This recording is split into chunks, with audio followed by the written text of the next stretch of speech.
Parti.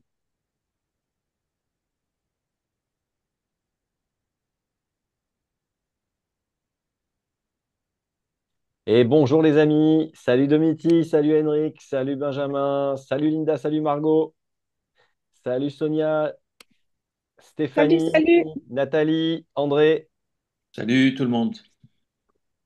Raphaël, Claire, Olivier. Salut Romuald.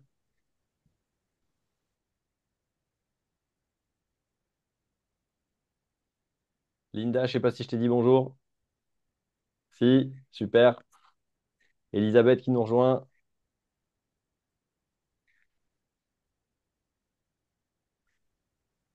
Naomi qui arrive.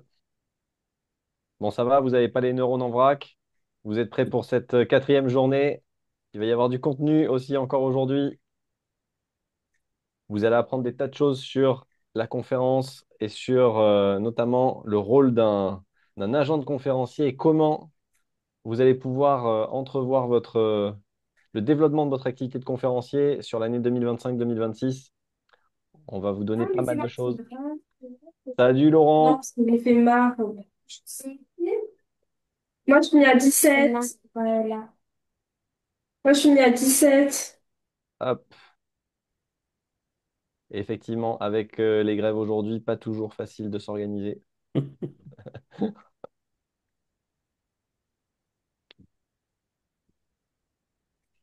Et ça continue d'arriver, c'est bien.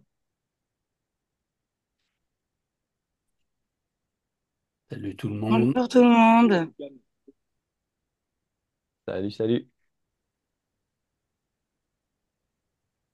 Je crois que j'ai pas dit bonjour à Sibyl, à Dorota, Elisabeth aussi, que je vois qui est arrivée, Elodie qui vient d'arriver. Bonjour. Hello, hello.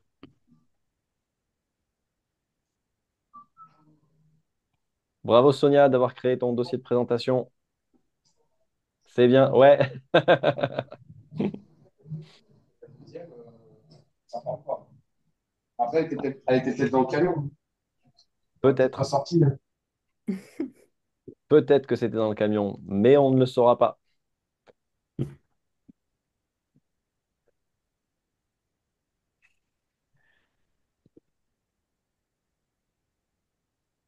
Il faut pas qu'on le sache parce que la réunion est enregistrée, ce serait quand même délicat Ça, après. ça serait délicat, ouais, ça serait délicat. Salut Sylvie, ça fait un moment qu'on ne s'était pas vu. Salut, j'ai réussi à me libérer. Bravo, bravo. J'arrive.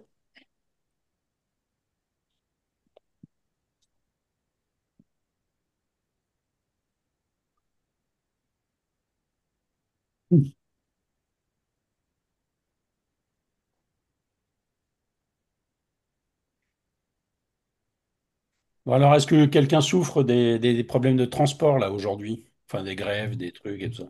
Parce que moi, je suis pas sorti de chez moi, je sais même pas ce qui se passe.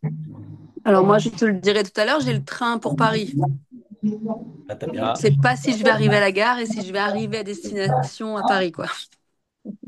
Ouais, tout long Paris aujourd'hui, faut être Bah oui, mais prêt. En, c'était prévu d'avance, c'est pas moi qui ai rajouté la grève.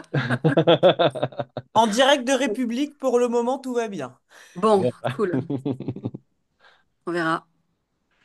Suspense. Et Bon, tu c'est vas être Mélina, toi, parti qui avec m'a dit moi. ce matin, Monaco-Paris, ce soir, c'est pas une solution d'avenir. Ah, ouais, non, mais c'est pas ça, c'est qu'il n'y a plus de train. Enfin, il n'y a pas de train, il n'y a pas de train entre Monaco et chez moi, donc c'est très chiant, quoi.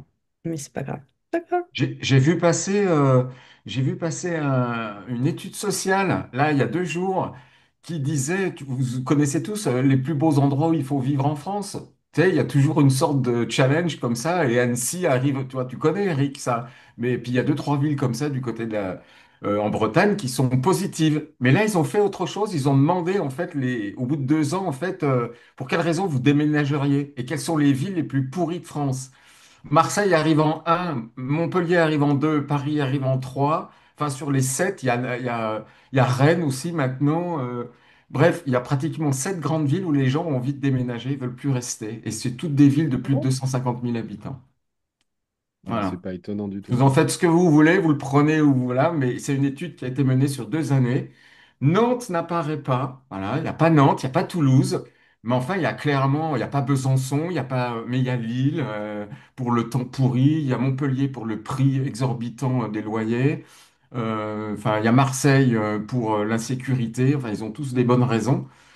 Voilà, je vous dis ça comme ça. Ah, Ouais, c'est pour c'est à ça peu près que c'est pour ça 20 que Franck habite à Limoges, hein. Il a trouvé la stratégie, tu Ouais, Je n'habite bravo. pas à Limoges. Je n'habite pas à Limoges. Ok. Ben, écoute, puis au pire, il y a Châteauroux. Voilà. J'habite à 20 vois. kilomètres de Ouais. Limoges, ce qui veut dire que j'habite en pleine campagne, en pleine cambrousse, au milieu des vaches, des chevaux, des chèvres. Ouais. Bah, Châteauroux est à peu près la taille de ville idéale du point de vue Bien sûr. de la recherche en développement durable. Euh, on va dire Limoges est un peu l'extrême. Et clairement, en termes de durabilité, toutes les 8 villes principales qui ont été poussées par le gouvernement pour peser à l'échelle internationale, hein, puisque c'est comme ça que ça a été fait, clairement pèsent économiquement, mais représentent Oui, un coût écologique, oui. sociétal considérable. Ouais. Allez les gars, c'est parti, on commence. On y va, on rentre dans le dur. Eric, tu vas nous présenter aujourd'hui toute la partie, notamment sur l'avenir des conférences en 2025-2026. Mais comme on a la chance d'avoir Domitille pour un temps limité aujourd'hui, étant donné son Ouais. agenda chargé, Non, non, je reste avec vous tu restes avec finalement, nous? c'est bon. Ouais, ouais, C'est c'est bon? bon. Ouais, ouais. T'as pas le truc J'ai réarrangé les trucs et ça va, je suis avec Oh, vous. c'est trop bien, super. Bon, ben génial. Eh bien, écoute, à plus tard, Domitille. Ouais, j'aurais bien fait genre que j'étais débordé, mais non, en fait, aujourd'hui, j'ai le temps. Ah ben ok, donc c'est bien ça, tu sais Ouais. arranger ton agenda rapidement. Ouais, j'allais te faire un segue aussi tout à l'heure en disant que moi, j'étais peut-être la seule Parisienne heureuse, mais qu'en termes de business pour les conférences, c'était quand même bien pratique d'habiter là. Allez Eric, c'est parti, c'est à toi. Ouais, salut à tous. Bon, alors moi, je suis pas conférencier, donc je parle trop vite, je vais trop vite, j'ai beaucoup de slides. Enfin bon, vous avez compris le sujet. Donc je vous admire, mais je ne vous coupérai pas. Donc si vous avez besoin que je ralentisse par moment, vous levez la main, vous me posez des questions et tout ça. Il n'y aura pas de souci là-dessus, ok? Alors je vais admettre Christelle et je vais avancer. Euh,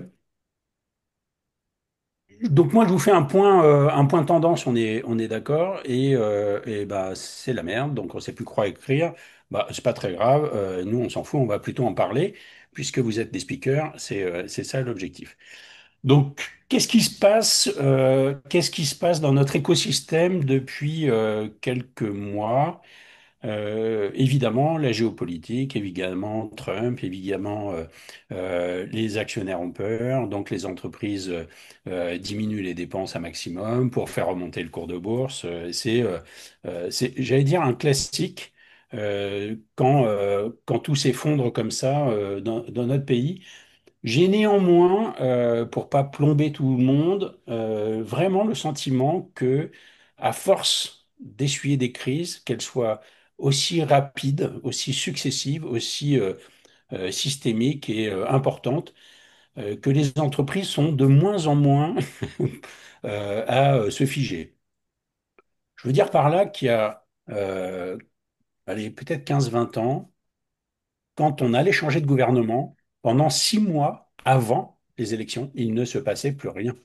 Si tu n'avais pas rempli ton bon de commande, ton carnet de commande 6 mois avant les élections présidentielles, eh ben, tu ferais pas de chiffre d'affaires. Tu pouvais commencer à faire tes cartons. Aujourd'hui, c'est plus le cas. Aujourd'hui, j'ai eu des grands patrons au téléphone qui m'ont même dit, bah, sur des sujets, par exemple, diversité et inclusion, interdits formellement par Trump, eh ben, on s'en fout, on continue. Et je vous parle, par exemple, du DRH du groupe L'Oréal. Hein, c'est pas du patron de PME, quoi. Et c'est une dimension internationale. Je vous parle du numéro 2 de la Poste, qui avait reçu une lettre du gouvernement Trump pour dire il faut arrêter tous vos projets diversité et inclusion. On se demande bien jusqu'où ira l'ingérence de ce bonhomme. Mais en fait, bon, les entreprises arrivent aujourd'hui à prendre du recul. En tout cas, on est tous entraînés à vivre cette crise, donc probablement qu'on s'en remet plus vite. Donc, si tout s'écroule, euh, parce que c'est quand même un peu la crise, il y a quand même des entreprises qui ferment, il y a des entreprises qui délocalisent. On ne peut pas être complètement conscient, enfin aveugle sur cet écosystème.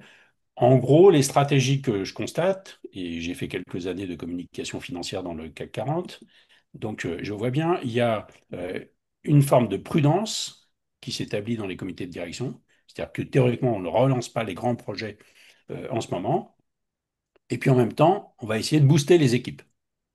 Alors, c'est booster les équipes ou booster les fusions-acquisitions ou booster nos ventes par rapport à la concurrence ou booster le passage à l'IA parce qu'on se rend bien compte qu'il va falloir y aller cette fois-ci, etc.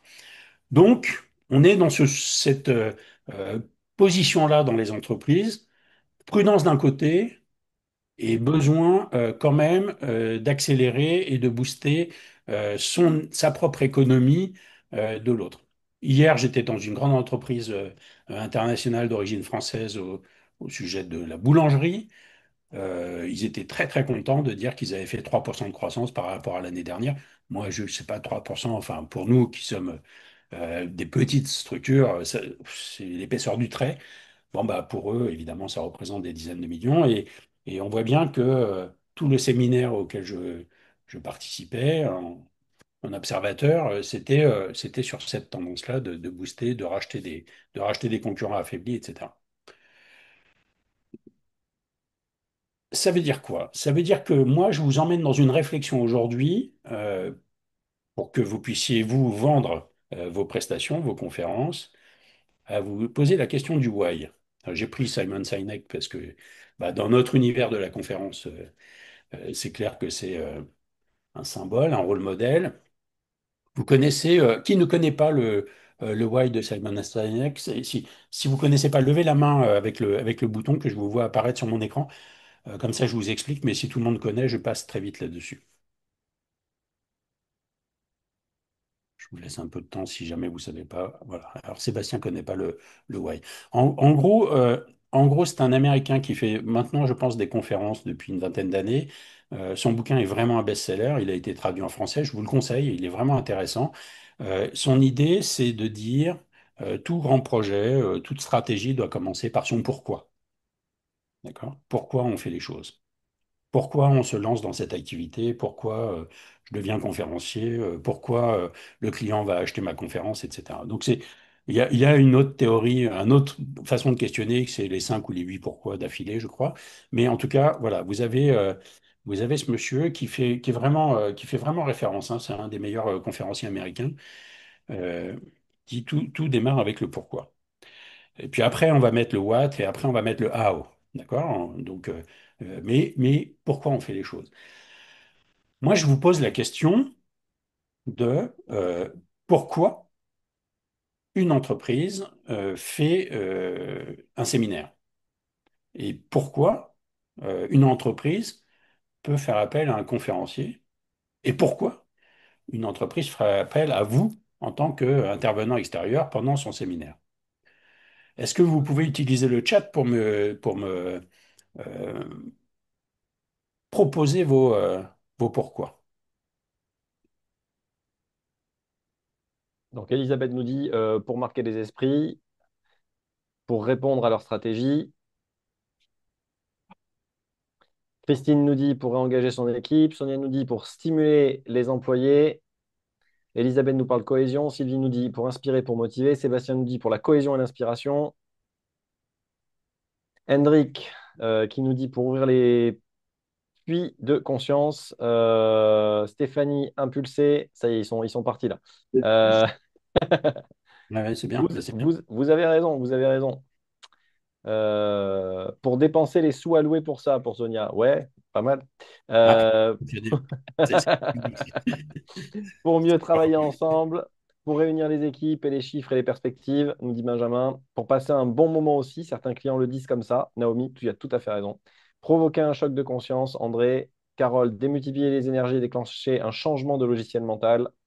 Euh, pour le dire, comment faire des évaluations. Ok, d'accord. Engager les équipes à communiquer à leurs entreprises et Domiti pour alerter les employés sur les risques.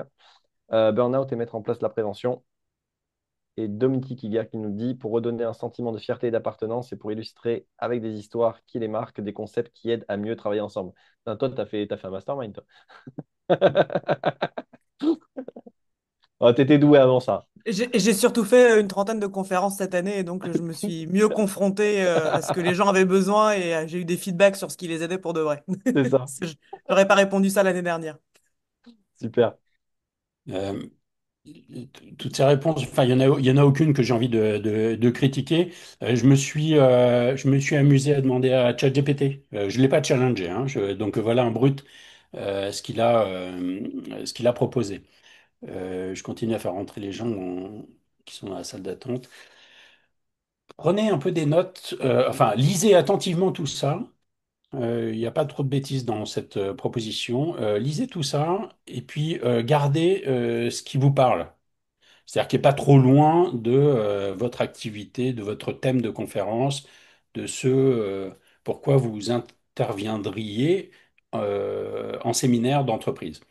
Si c'est par exemple aligner tout le monde sur la vision, moi en tant que conférencier sur la motivation ou sur l'énergie, voilà, je vais aligner personne sur la vision du PDG, c'est son rôle à lui.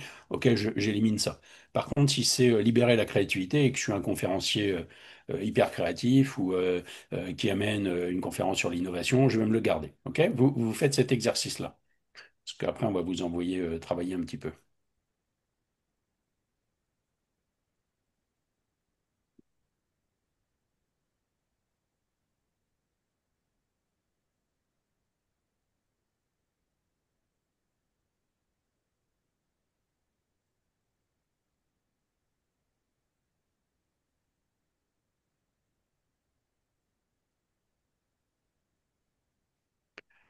Je pense que Vincent, tu vas nous le mettre dans le chat pour qu'on puisse. Exactement. Je suis en train de nous faire ça.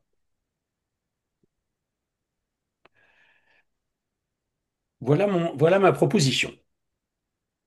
Vous allez garder donc les lignes sur lesquelles vous avez dit, bah, moi je check ça. Hein, par exemple, la motivation ou la récompense. On peut être, par exemple, là dans notre équipe Mastermind actuellement, on a des conférenciers entertainment qui sont des cadeaux, des véritables cadeaux pour les managers parce qu'ils font du mentalisme, ils font de l'illusion. Évidemment, ils amènent aussi des messages, mais bon, voilà. Donc je check cette ligne et je me pose la question du ROTI. Le ROTI, c'est le ROI, mais dans l'espace temps, pas dans l'espace argent. D'accord? Return on time invested. Je réunis 500 personnes, 500 managers pour vous écouter en conférence pendant 1 heure. Vous me demandez de payer votre facture, mais moi, j'ai investi énormément de temps de mon équipe de production, énormément d'argent pour mobiliser tout le monde et arrêter le fait qu'ils travaillent pendant ce temps-là. Comment je sais que j'ai fait un bon choix, que je fais un investissement et pas une dépense, et que j'ai un retour sur le temps investi? C'est ça c'est l'exercice que je vous propose en atelier. Là, vous allez partir en sous-commission. Et je crois on avait écrit une petite phrase, je crois, de type masterclass, c'est ça? Euh, Exactement. Et qui est pareil. Elle arrive dans quelques instants. Quand je vous fais faire cet exercice, ça veut dire que c'est un exercice de conviction pour vous, mais c'est aussi un exercice que vous pouvez ensuite être amené à positionner dans la phase de discussion, de sélection du conférencier et de négociation. Ça pourrait arriver plus souvent que prévu. C'est ça.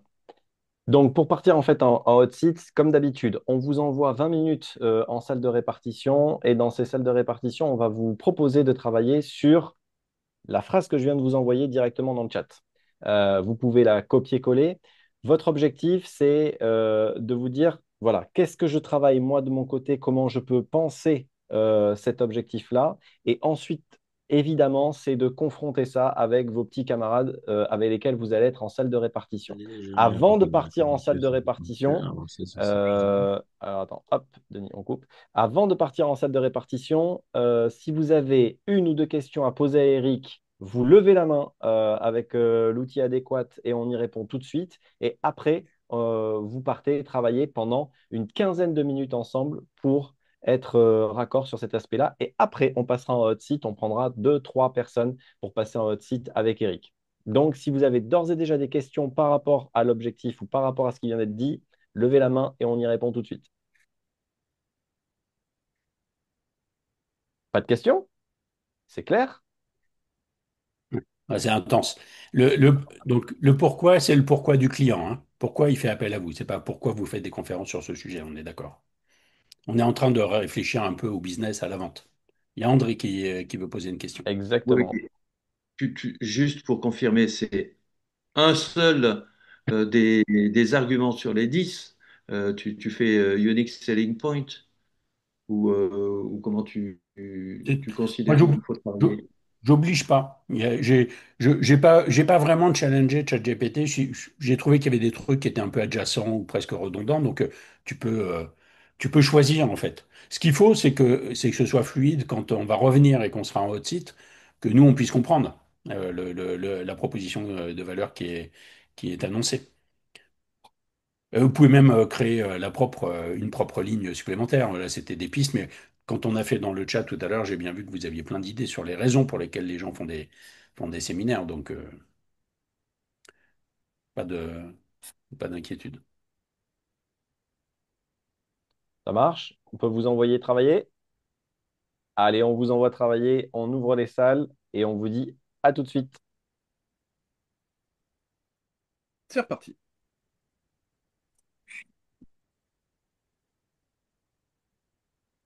C'est trop court. C'est trop court. Ah, c'était hyper court, ouais. On n'a C'est pas trop fini court. du tout. Trop Alors, court. Allô? c'est Ouais, un peu c'est un peu le piège de ces ah, challenges. Ouais. je suis dans un autre groupe. Vous m'entendez? C'est un peu Oui. le piège de cette challenge, c'est-à-dire qu'on vous fait travailler des exercices où nous, on va peut-être passer une demi-journée, voire deux, trois demi-journées dans un mastermind. Là, vous avez 20 minutes pour le faire. Donc évidemment, c'est une façon de vous montrer un peu les sujets sur lesquels il faut que vous bossiez, mais on ne s'attend pas à ce que ce soit terminé à la fin, hein. On est bien. Faut pas vous flageller pour ça, quoi, hein. C'est clair que c'est un travail de fond, hein, qui peut être un peu plus long que ça. Est-ce qu'on continue ou est-ce que non, Bah, on ça se pourrait être pas fait mal, l'entretien peut-être qu'on avec en Domiti? profite. Ouais, ça pourrait être bien qu'on profite un peu de la présence de Domi pour nous faire un petit retour de ce qu'elle a vécu pendant cette expérience Mastermind. Tu m'entends, Eh Domi? ben, ouais, je t'entends, je t'entends. Bonjour à tous. Moi, j'ai fait partie de la première promo du Mastermind, donc l'année dernière, 2024. Donc, c'était un format un peu différent. On était un peu l'expérimentation. Donc, je sais que c'est plus tout à fait, en termes de durée, par exemple, nous, c'était sur un an, 12 mois. Là, je crois, si je dis pas de bêtises, c'est 6 mois, c'est ça? C'est ça. Euh, donc, voilà, des petites différences, j'imagine, parce que bah, ça co-construit, ça évolue, ça s'améliore. Euh, Moi, la principale chose que j'en ai retirée, c'est vraiment cette impression de tout soudain faire partie d'un groupe de gens qui, pour certains, faisaient déjà ce que moi je voulais faire. Moi, j'ai débarqué là-dedans en mode piou-piou total. J'avais quelques conférences à mon actif, mais j'en avais peut-être, ouais, j'avais même pas tout à fait la dizaine. Rémunéré, qui était normalement le minimum syndical pour rentrer. Mais bon, j'ai eu une longue conversation avec Eric et je lui ai dit, t'inquiète, je vais y arriver. Il m'a cru, donc il m'a laissé venir quand même. Et pour moi, ça a vraiment été un moment de basculement entre les premières tentatives un peu en amateur et la professionnalisation. Après, moi, j'avais vraiment un objectif qui était très clair de me lancer à 100% dans cette activité-là parce que moi, jusqu'à présent, j'avais gagné ma vie quasiment exclusivement par le sport, le parachutisme en l'occurrence. J'avais un projet de grossesse qui faisait que je savais que pendant un an, j'allais concrètement et techniquement pas pouvoir me jeter d'un avion, donc pas pouvoir gagner ma vie en faisant ça, et il fallait que je gagne ma vie autrement. Donc il y avait une sorte d'urgence un peu financière de vraiment mettre toute mon énergie et d'investir du temps et de l'argent dans cette reconversion finalement, et de le faire pas à côté d'un autre truc, mais vraiment à 100%. Et je pense que c'est aussi une des raisons pour lesquelles j'en ai retiré autant. C'est parce que j'avais la bande passante pour faire les choses au mieux et pour vraiment profiter des exercices, des rencontres, des échanges au maximum.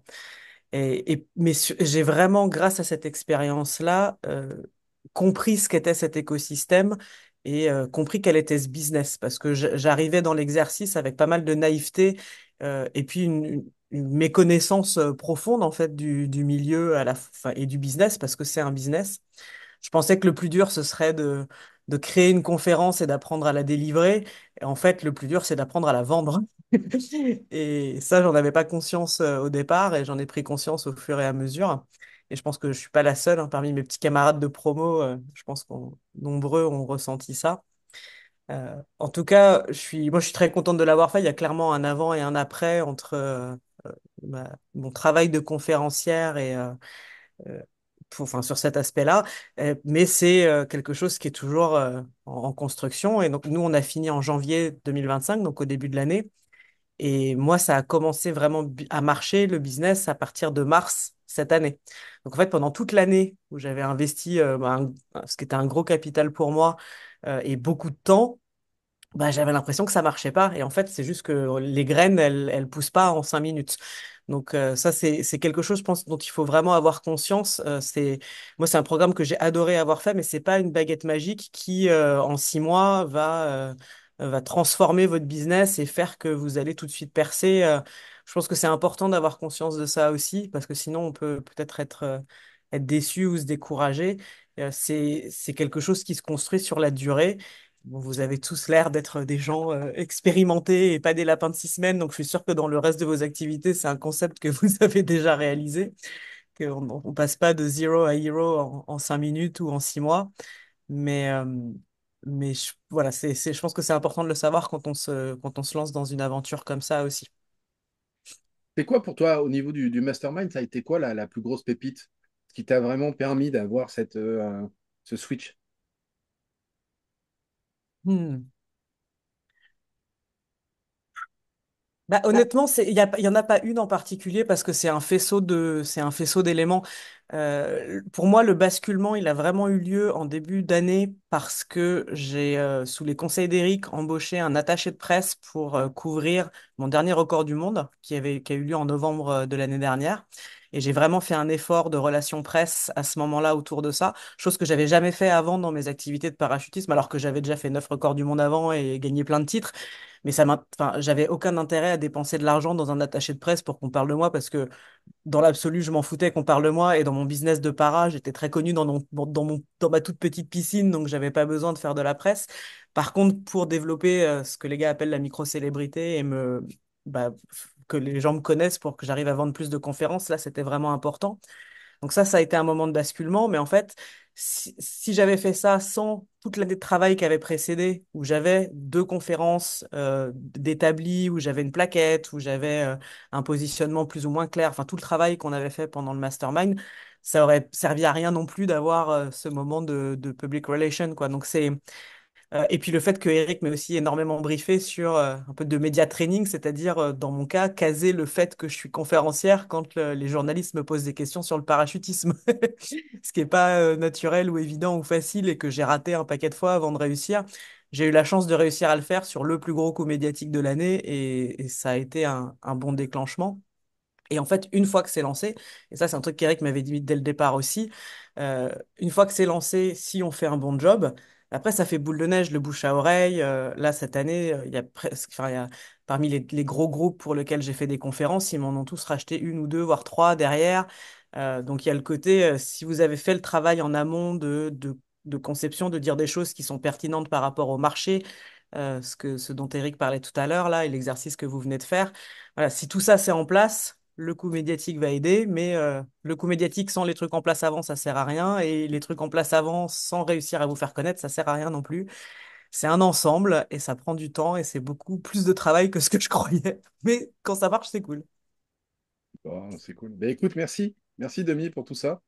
Et Je vous en merci prie. surtout de nous avoir fait confiance au début. Ça, c'est vraiment. On a passé un bon Bah, moment merci à ensemble. vous Et de c'est m'avoir laissé venir, même si je savais rien Non, faire au début. ce qui est top aujourd'hui, c'est de te voir comme ça exploser sur ce marché de la conférence. Ça, c'est vraiment chouette pour nous parce que ben, on sent qu'on a pu t'aider et te faire passer comme ça des étapes. Et c'est vraiment chouette de t'avoir vu sur Quotidien, de t'avoir vu ensuite sur des événements qui avaient vraiment beaucoup, beaucoup de portée. Ça, c'était vraiment super satisfaisant. Donc voilà. Naomi doit Merci. avoir Je une vois qu'il y a question pour Naomi toi, qui Ah, pose une Naomi, elle a, question. elle a Elle l'a deux posée dans questions. le chat. Ouais, c'est ça. Ok. Ce qui m'a demandé le plus de travail. Alors en réalité, et c'est toujours un ongoing process, j'ai l'impression que j'ai pas fini, c'est vraiment cette question de positionnement clair, me faire identifier sur un sujet et que ce soit transparent et évident pour les gens.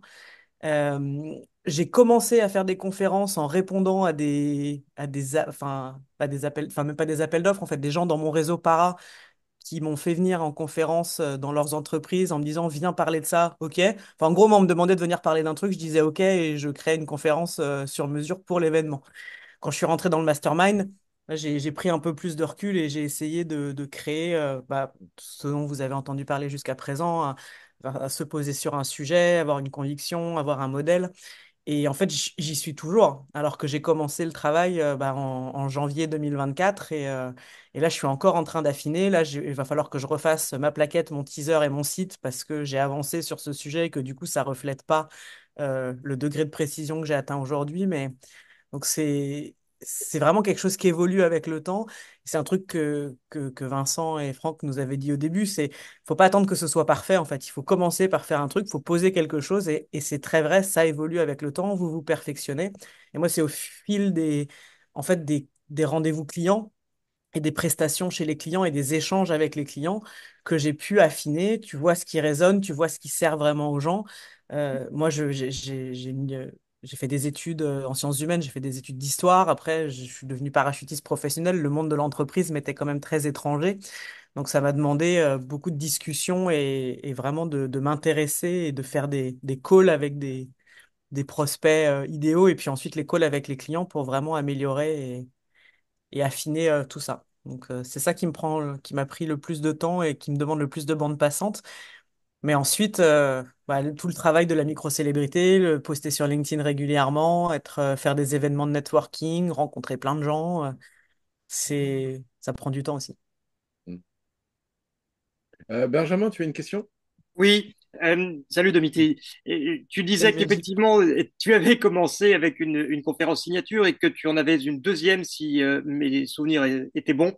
Quand on s'était rencontrés cet été, tu m'en avais dit que tu en avais deux et sur Ouais. lesquelles tu jonglais. Et je rebondis sur ce que tu disais. Tu disais, voilà, après la tenue de ma conférence ou de mes conférences, puisque tu en as deux, les clients m'en commandent une ou deux ou trois derrière. Ma question est très simple, c'est est-ce que ils te recommandent des conférences sur le même thème ou sur des thèmes qu'ils souhaitent que tu développes pour eux? Comment ça se passe? Alors, sur le sujet des deux conférences, en fait, je me suis rendu compte déjà en les créant que finalement, elles étaient très similaires et ce que j'ai eu beaucoup de mal, c'est à les faire cohabiter, à me rendre compte que le modèle que j'avais développé, finalement, s'appliquait dans les deux, c'est juste que j'avais mis des mots différents. Et là, juste, il y a littéralement une semaine, je viens de développer un nouveau truc avec des nouveaux mots qui, en fait, englobent les deux. En gros, j'en avais une sur le leadership, une sur l'audace, pour situer ceux un peu qui savent pas forcément de quoi ce que je raconte. Et en fait, je me rends compte que le système que je présente, il est le même que je parle de leadership ou que je parle d'audace. Quand les clients me recommandent des choses, parfois, ça peut sembler être sur des sujets différents, mais finalement, mon fond reste le même, parce que les trois piliers sur lesquels je m'appuie, ils sont applicables à l'audace, ils sont applicables au leadership, ils sont applicables au travail en équipe, sous pression, ils sont applicables à pas mal de choses. Donc en fait, je me retrouve à faire des conférences qui, sur la trame, se ressemblent mais sur lequel je fais le plus de personnalisation possible sur mes intros, sur mes conclusions et sur certains éléments à l'intérieur en fonction du brief client. Et ça, l'IA m'aide beaucoup parce que j'enregistre mes... C'est Philippe Boulanger qui m'avait filé ce tips, un petit outil qui s'appelle Plaude. Il doit y avoir des milliards d'outils qui font ça aujourd'hui. Plaude, Plaud, qui enregistre et qui retranscrit les calls. Et donc, souvent, je demande à l'IA de me faire des synthèses de quelles sont les spécificités de ce que veut le client pour cette conférence-là, quels sont ses besoins, quelle est l'audience précisément. Et en fait, après, je réadapte la conférence. J'en réécris pas une, mais par contre, je l'adapte en réutilisant leur vocabulaire. Moi, j'ai toute une partie un peu sur le pourquoi, sur les valeurs, sur ce qui permet à une équipe de se sentir soudée autour d'un truc qui les dépasse ou ce qui les rend fiers d'appartenir à une équipe. Bah là, par exemple, la personnalisation, elle est hyper importante parce qu'en fonction de la boîte à laquelle je parle, je vais aller chercher soit dans leurs valeurs affichées, soit dans la réalité du travail qu'ils font et de ce à quoi ils contribuent dans la société. Je vais aller chercher des éléments pour leur parler à eux. Donc, j'ai pas réécrit ma conf, mais par contre, les phrases de personnalisation vont être différentes et je vais aller chercher des choses différentes chez les différentes boîtes. Ouais, je vois. C'est-à-dire que quand tu me dis qu'effectivement tu t'es aperçu récemment qu'entre une première et une deuxième conférence sur deux thèmes qui étaient séparés au départ, la réflexion et le travail t'a fait te rendre compte qu'elles pouvaient fusionner et que tu développes après le fait que l'architecture soit la même. Je pense qu'effectivement la réflexion sur les piliers et sur à la fois la façon dont tu fonctionnes et dont tu articules tes interventions, euh, j'allais dire le squelette sur lequel tu poses ensuite Ouais, les Alors, et ça, muscles c'est et la c'est chair, le quoi. modèle. C'est ce Ouais. que Vincent et ouais. Franck appellent le modèle. Ok. Ouais. Merci. Et j'en profite pour faire une toute petite parenthèse. C'est parce que dans le mastermind, on travaille énormément avec les membres sur la notion de briques de Lego. Une conférence est construite comme une brique de Lego et en fonction du brief de ton client, tu vas pouvoir utiliser tes briques de Lego et donc reconstruire ta conférence sans être obligé d'en reconstruire à chaque fois une nouvelle parce que ça, c'est le pire conseil qu'on peut donner. Eric, là-dessus, il est catégorique. Tu as une conférence signature. Mais cette conférence signature, tu dois être aussi en capacité de l'adapter légèrement en fonction du brief du client parce que, évidemment, le client va avoir besoin que tu parles de tel ou tel sujet et il te fait venir pour ces raisons-là. Donc, ta conférence signature l'intéresse, mais évidemment, si elle est griffée, entre guillemets, de qui ils sont ou de leurs besoins. Et là, c'est là où ça devient extrêmement intéressant d'avoir ces briques de Lego, vraiment une conférence. C'est pour ça que nous, on parle beaucoup de bibliothèque d'histoire hypnotique. Vous avez une bibliothèque d'histoire et vous allez puiser dans cette bibliothèque d'histoire pour pouvoir tout le temps vous adapter intelligemment sans reconstruire la conférence. Et ça, c'est ce que nous, on appelle les briques. Eric, tu voulais Nathalie, dire un mot peut-être avant Ouais, Nathalie? je voulais juste préciser, puisqu'on travaille ensemble avec Domiti sur la relation client, et en fait, quand un client recommande deux ou trois conférences, c'est pas pour le même public. Hein. On ne risque pas d'avoir Domiti qui répète la même chose aux mêmes gens 2 mois après, quoi. Hein. On s'entend. Donc, si elle va faire chez Dior une conférence à l'UNESCO et qu'il y a la DRH de tel pays ou de telle grande direction qui est là et qui lui dit, moi, je voudrais que vous veniez pour mes équipes. Donc, on reste chez le même client, ce qui est sympa sur le plan administratif, mais c'est pas les mêmes gens dans la salle et c'est pas forcément les mêmes gens. Ouais. C'est ce qui s'est passé hier. Donc, j'ai fait une conférence pour Dior à l'UNESCO au mois de juillet, début juillet, pour un événement qui s'appelle Women at Dior. Donc, c'est du mentorat. Donc, c'était un truc, c'était pas vraiment pour des employés de Dior. Et puis, la directrice Europe de Dior m'a vu à cette occasion-là et m'a fait intervenir hier pour ses équipes Europe. Et donc, sur l'UNESCO, j'étais sur un format 10 minutes, c'était très court, 12 minutes. Là, j'étais sur un format 30 minutes, c'était pas le même public. Donc, même s'il y a un ou deux éléments qu'elle avait aimé, qu'elle m'a dit qu'elle a aimé et que je me suis donc assuré qu'elle reste présente dans la conférence, là, j'ai pour le coup vachement adapté et pas du tout fait la même chose. Ouais, je vois. D'autant plus qu'on en avait discuté ensemble après ton intervention. On s'était vu juste après. Merci à tous les trois. Nathalie? Nathalie. Oui, une question rapide. Merci Domitil. Pardon, je voudrais juste bien comprendre la notion de brique. C'est-à-dire que Domitil, quand toi tu fais ta conférence, quand tout à l'heure tu as parlé de leadership et audace, est-ce que tu pars de ta perspective de parachutiste avec des records mondiaux et comment cette posture pour toi de leadership et d'audace, elle peut être incrémentée dans l'entreprise? Ou est-ce que tu pars de l'entreprise, de ce qu'elle pourrait faire, elle, par rapport à toi. J'arrive pas très bien Eh à- ben, pardon, à j'essaye conceptualiser. vraiment de Ouais, partir du pain point, du point de douleur client. Et moi, c'est ok. vraiment comme ça que j'ai essayé, quand j'ai commencé à me dire, OK, je vais être conférencière, au début, j'avais 1000 idées de trucs dont je pourrais parler. Parce que dans ma carrière de para, il y a eu plein de phases différentes. Il y a le fait que je sois championne du monde. Donc ça, tu es dans une équipe à trois, tu poursuis un peu ton Mm. rêve individuel, machin. Très rapidement, je me suis rendu compte que c'était pas tellement cette expérience-là qui allait être intéressante sur le marché de la conférence. Déjà parce qu'il y a plein de gens qui le font, des champions du monde de trucs, il y en a plein. Alors que moi, le truc que j'avais vraiment de différenciant et d'intéressant pour une entreprise, c'était ma casquette d'organisatrice de record du monde. Où là, en gros, tu prends une équipe entre 50 et 200 personnes, internationales. Bon, je fais aussi des records de France, mais la plupart de mes trucs, c'est à l'international. Et c'est comment tu leur fais accomplir ensemble un truc difficile sous pression. Et là, je me suis dit, OK, là, il y a un truc qui fait écho avec le monde de l'entreprise. Donc, j'ai vraiment été réfléchir à ce qui, dans le marché, c'est ce dont vous parle Eric aujourd'hui, où est-ce qu'il y avait une demande et un besoin, et qu'est-ce qui, dans ma vie perso et pro, pouvait illustrer ça. Et du coup, j'ai décidé de me spécialiser sur les records de grandes formations. Et d'ailleurs, j'ai eu du mal avec ça au début, Vincent, tu te souviens, où tu nous faisais faire l'exercice de ta conviction profonde. Et en fait, moi, des convictions profondes, en vrai, j'en ai plein, tu vois. Mais enfin, d'ailleurs, en fait, je l'ai toujours pas, ce truc-là, hein. Et finalement, j'ai quand même réussi à créer des confs et à développer un bon business sans résoudre cette problématique-là. Mais j'ai vraiment essayé de partir plutôt du client et ensuite d'aller chercher dans mon expérience ce qui pouvait illustrer. Et du coup, de décortiquer, et ça aussi, c'est un exercice que Vincent m'a fait faire, décortiquer, j'ai pris un record en particulier et je fais, OK, qu'est-ce qui fait que ça a marché? Et comment je peux le traduire en quelque chose de clair et de facile à transmettre et qui peut résonner pour une boîte.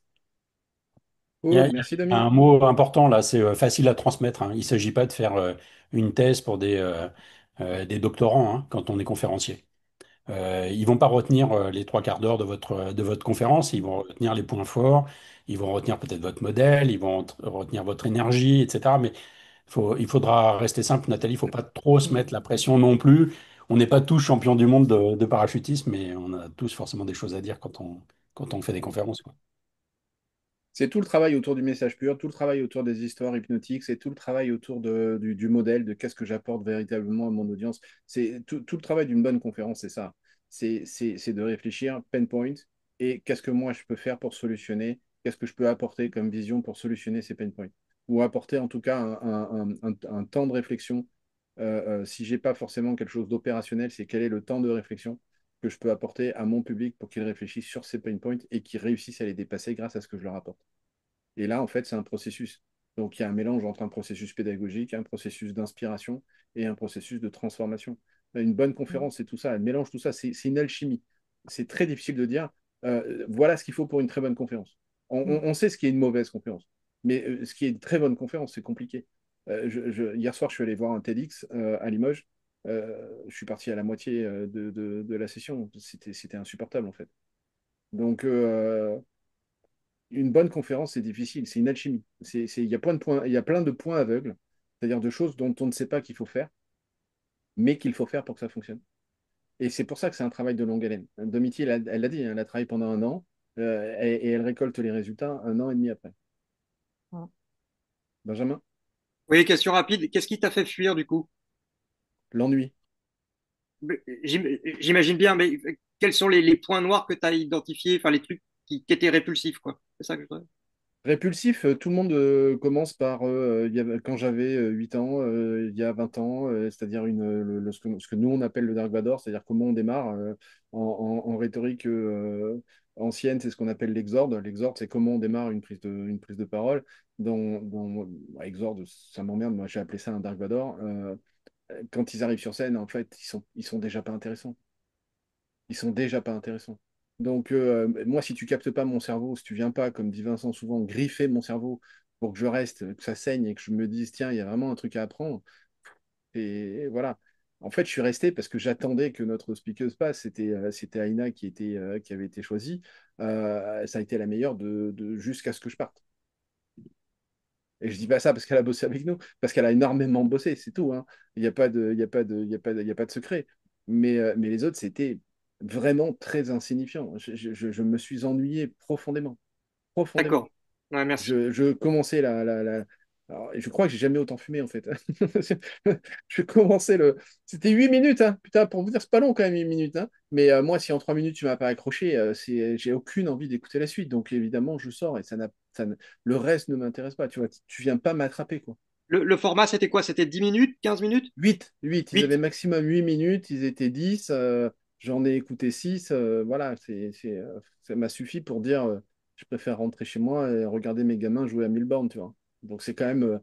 Tu vois, c'est un moment quand tu te dis ça, tu dis il y a un problème dans la conférence, en fait. C'est évident.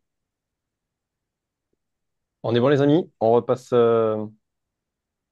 N'hésitez pas Merci à tous, hein, toi, si vous Domi. avez des questions, à m'envoyer un petit message en privé ici ou sur LinkedIn ou quoi. Je suis au dispo si vous avez besoin.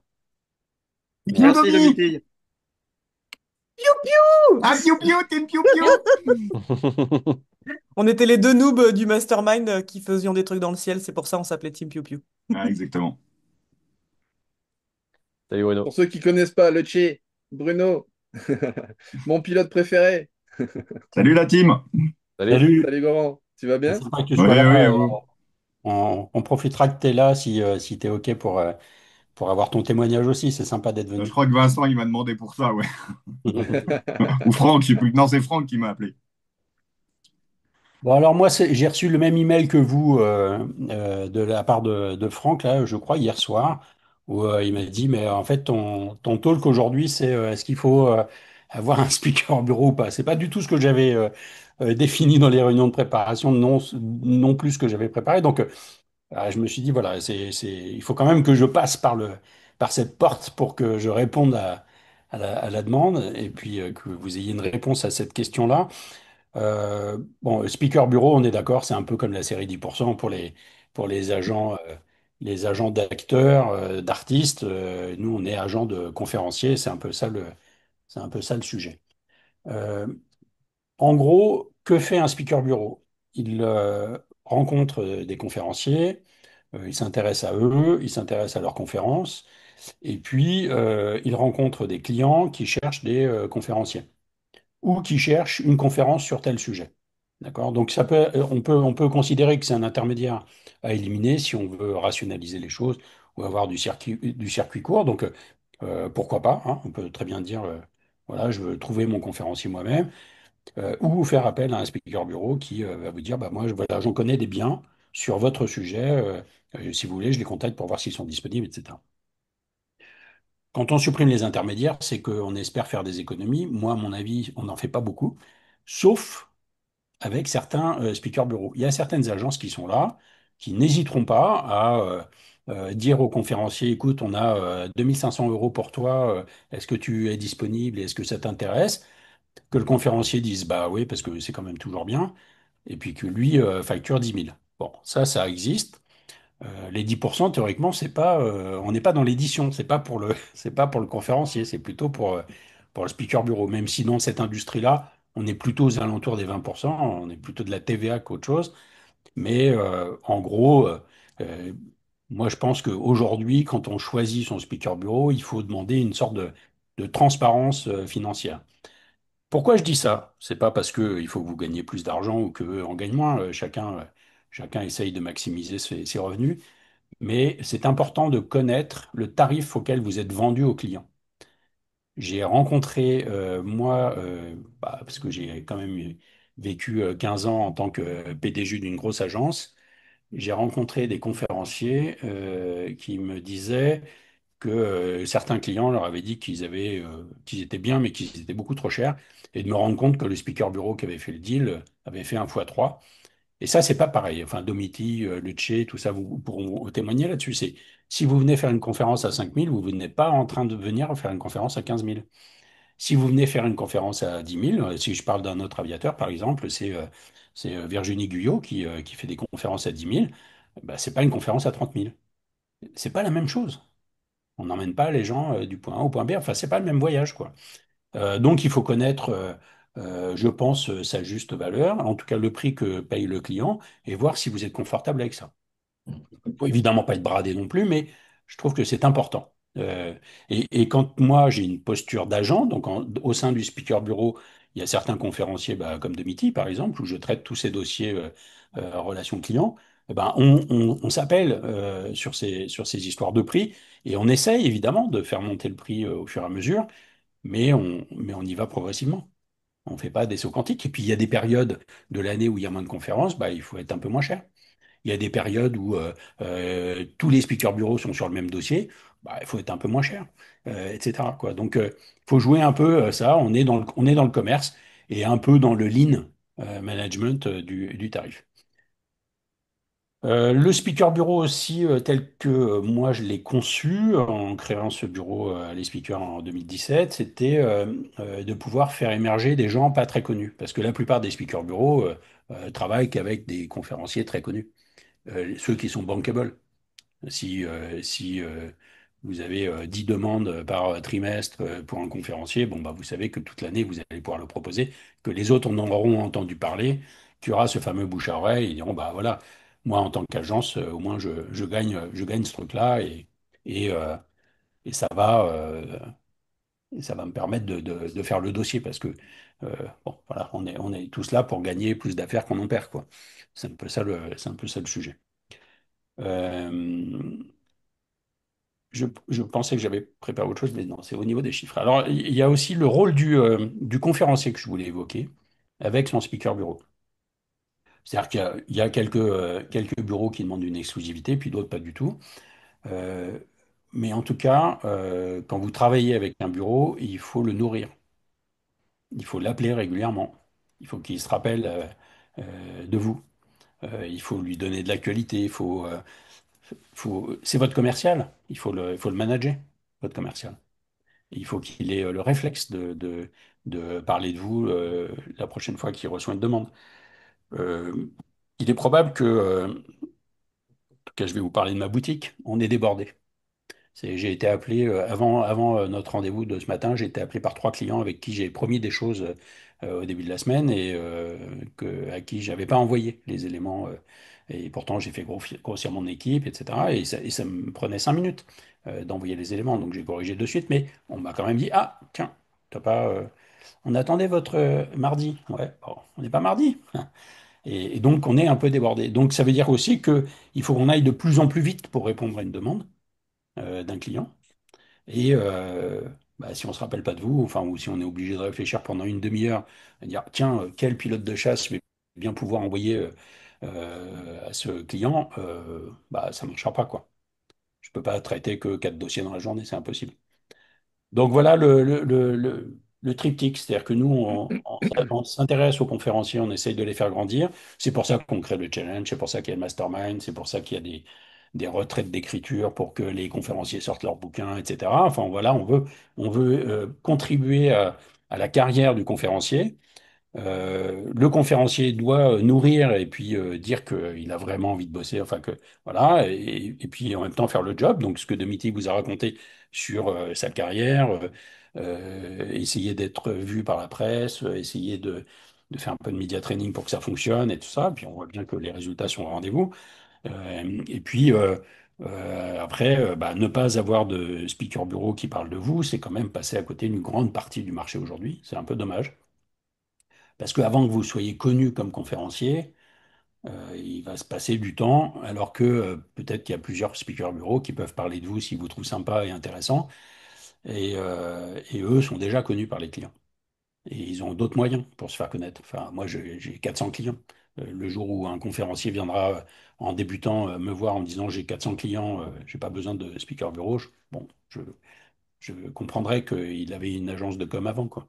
Mais sinon, voilà, c'est difficile de démarrer et de se faire connaître. Et puis après, Euh, voilà, vous avez travaillé sur la vidéo, le teaser et tout ça, vous avez compris quels étaient les outils marketing dont on a besoin. Eric, il y a deux questions. Il y a une question de Bon, Benjamin, il y a une autre question de Nathalie qui te demande en fait quels sont les types de sujets de conférences actuellement et quels sont les thèmes, ou sinon quels sont les thèmes récurrents. Mais ça, on voit ça tout à l'heure, Nathalie. des Benjamin. minutes plus loin dans la presse, Benjamin. Oui, pardon. De mon côté, effectivement, quand tu faisais l'exposé d'agences qui proposaient un tarif alors qu'elles en encaissaient le triple, il se trouve que dans mon activité où je suis speaker événementiel sur les conventions et les séminaires pour représenter les entreprises, je passe parfois directement avec les clients et parfois par des agences. Et je voulais également abonder dans ton sens où le fait d'avoir une transparence financière, savoir combien on est vendu au client final pour également savoir comment la relation se passe en transparence avec la personne qui fait votre étape commerciale et qui va à la fois faire votre commerce d'intervention et qui va vous faire confiance. C'est pour moi très important dans le sens où ça bâtit de la confiance. C'est-à-dire qu'il y a au-delà du financier, comme tu le disais toi-même, avec une agence, il y a une relation une relation double, c'est-à-dire qu'à la fois c'est une relation commerciale, mais c'était aussi et surtout une relation humaine, c'est-à-dire que si le commercial n'a pas d'égard vis-à-vis de la personne à laquelle elle s'adresse, elle peut vendre des casseroles, quoi. C'est pas dans l'humain qu'il faut qu'elle bosse. Et donc, en tant qu'animateur, ce que je peux dire, c'est que effectivement, le fait que l'on sache combien l'on soit vendu à la fin au client et par rapport à combien on le reçoit nous-mêmes est très important parce que ça établit beaucoup de confiance et évidemment, ça établit aussi la possibilité gagnant-gagnant d'établir j'allais dire, un plan d'évolution puisque les clients rappellent quand on est bon. Ensuite, j'avais juste une petite question. Tu parlais, Eric, d'une période creuse pour les conférenciers. Quelle serait-elle dans l'année? Toutes les vacances scolaires. Et puis après, les lundis, les vendredis, beaucoup moins bien que les mardis, jeudis. Et les mercredis, ça dépend. Donc, j'allais dire, les mardis, jeudis, en dehors des périodes scolaires, faut pas trop baisser son prix. La transparence sur les prix, je suis le seul à afficher les prix des conférenciers. Donc le client aussi, du coup, a cette transparence. Si, si on va voir le prix de Domiti ou de Bruno sur le site lesspeakers.com, il va être affiché. Ça ne m'empêche pas de valider après avec le conférencier que je suis en train de positionner, de dire c'est toujours OK ton prix, toujours ça. Ah bah non, là, cette fois-ci, si c'est en Allemagne, c'est un peu plus cher et tout ça, bon, on peut modifier le devis. Mais en tout cas, quand je discute avec les clients, ils voient en transparence le prix. Je pense que je suis le seul à le faire, ça. D'accord. Et évidemment, le conférencier connaît ma commission. Il sait que s'il est affiché à 5 000, lui va gagner 4 000. Voilà. Et s'il n'est pas d'accord avec ça, bah, et qu'il veut gagner 5 000, bah, on va l'afficher un peu plus cher. D'accord? Je vois. C'est un peu comme ça que je fonctionne. Euh, J'avance un peu pour que ce Oui, soit pas trop tard. oui, On parlait des chiffres. Donc on l'a dit, c'est la crise, c'est le bordel, etc. Moi, je me suis amusé à faire les chiffres et bon, je fais ça tous les trimestres. On fait plus 20% cette année par rapport à l'année dernière. Donc c'est le bordel, mais ça va plutôt pas mal. Euh, Ça fait 3 années où on est au-delà de nos objectifs. Donc, on challenge un peu les objectifs, mais bon, voilà. Il y a des conférenciers dont je suis agent, bah, il y a des conférenciers qui font 30, 40 conférences par an. Il y en a qui en font 100, 120. Donc, c'est pas, ils sont pas tous dans la même catégorie. Ils n'ont pas tous la même énergie non plus ou la même envie. Et il y en a qui font que ça, il y en a qui font d'autres choses en plus. Donc, voilà. Mais en tout cas, moi, avec toute l'appréhension que j'avais au début de l'année, avec la fin du gouvernement, avec Trump, avec la guerre en Ukraine et tout ça, bon, bah, ça ne servait à rien de se faire peur. Ça veut dire quoi? Ça veut dire que c'est pareil, il ne faut pas brader votre conférence. Alors, si vous débutez, moi, je vais vous donner les grands chiffres, hein, puisque c'est la rubrique chiffres. C'est quand on débute une conférence, il faut essayer de se vendre 2005, 3000. Quand qu'on commence à être pas mal rodé et que ça va bien, il faut être juste en dessous des 5000. Et quand on a un bon carnet de commandes, on peut passer entre 5 et 10. Et puis, il y a plein de façons de faire monter son prix sans qu'on se dise ah ouais, mais moi j'ai le mieux, mais moins cher, y compris dans la même catégorie. Donc, il faut pas rêver. On n'est pas aux États-Unis où là, la conférence moyenne est plutôt à 15 000 ou 20 000. On ressemble plutôt. On est mieux qu'au Québec, on est mieux qu'en Belgique. On est à peu près équivalent à la Suisse. Je crois que j'ai vu Sonia tout à l'heure. Voilà, c'est à peu près les mêmes tarifs. Euh, bon, mais c'est vrai que par exemple en Hollande ou en Allemagne, j'ai déjà vendu un peu plus cher que ça. Donc ça vous donne un ordre de grandeur quand même sur les figures. Comment on augmente son tarif? Ça, c'est aussi un point qu'on travaille beaucoup dans le mastermind les derniers mois. C'est en créant un écosystème un peu global.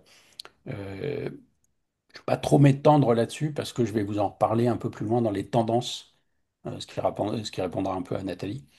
Euh, En gros, il m'arrive en ce moment, avec deux conférenciers de mon équipe, de vendre des conférences à 10 000 € alors que le tarif affiché est à 6 500. Bah, c'est parce qu'il y a un écosystème derrière. C'est-à-dire qu'il peut y avoir des bouquins, ou il peut y avoir un atelier, il peut y avoir des suppléments en fait. Il peut y avoir des options qu'on vend. Par exemple, quand le client me dit je voudrais que la conférence elle soit hybride, parce qu'il va y avoir 300 personnes dans la salle, mais on a les filiales qui vont se connecter, etc. Ah, bah oui, pas de problème, c'est 1 500 € de plus. Voilà, donc ça me fait des points de négociation qui me permettent de faire monter le prix de mon conférencier. Je vous donne aussi ce point-là que la meilleure publicité, c'est le bouche-oreille, mais c'est aussi parce que ce que disait Domiti tout à l'heure, et ça, je pense que tous les conférenciers le vivent, c'est pas c'est pas un démarrage ultra rapide, c'est une courbe. C'est une courbe à 7% pour monter, quoi.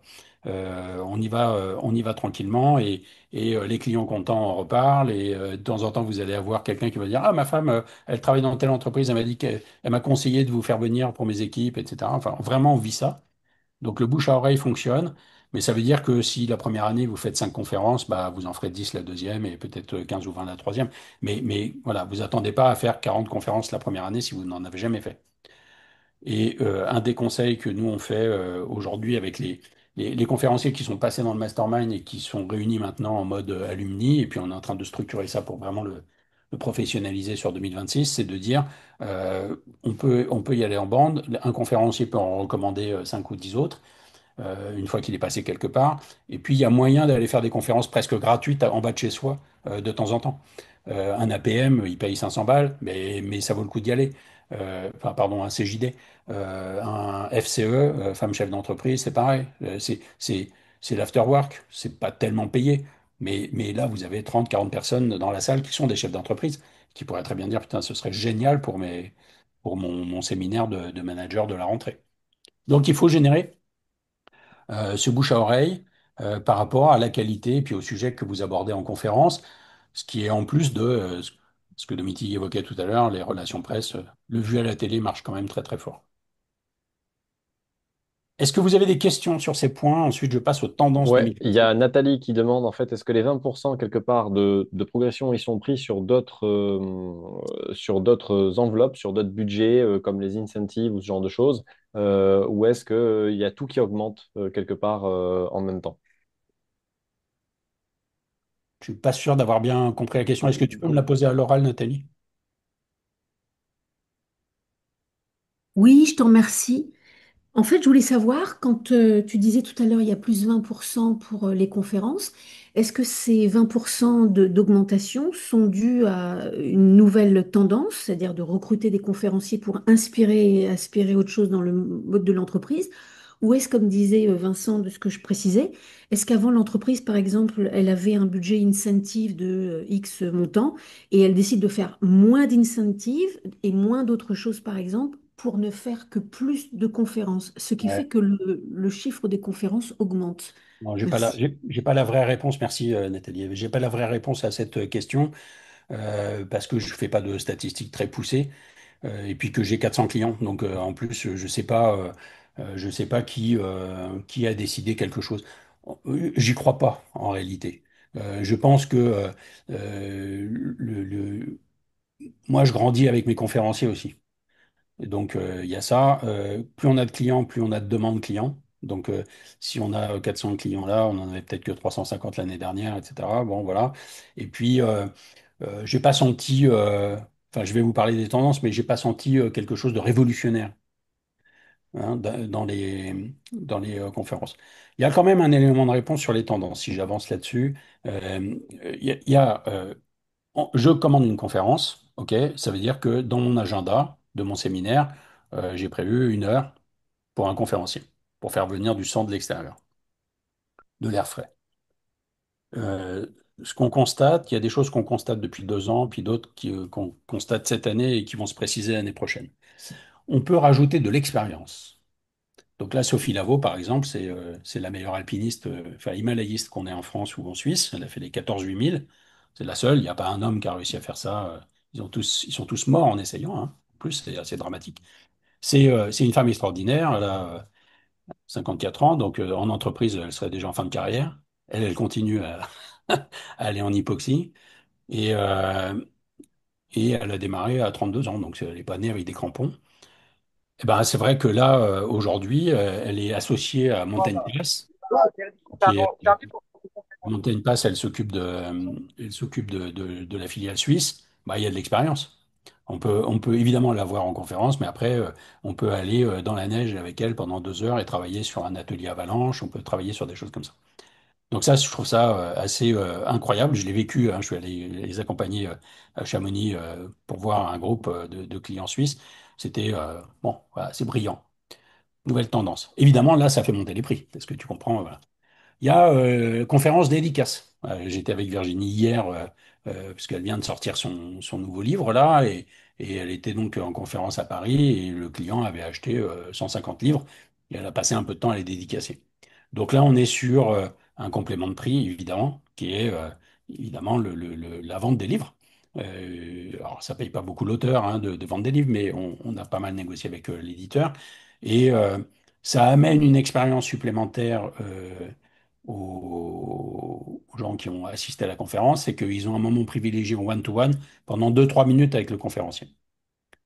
Euh, alors, on travaille chez les speakers avec Franck et Vincent sur accompagner des conférenciers pour les faire grandir. Bah, Domiti, elle travaille à l'écriture de son prochain livre, ça c'est sûr. J'espère que Bruno, il a ça en tête aussi. Il y a quelque chose à faire. Il y a quelque chose à faire parce que ça fait de la notoriété aussi. Les journalistes s'intéressent à vous, etc.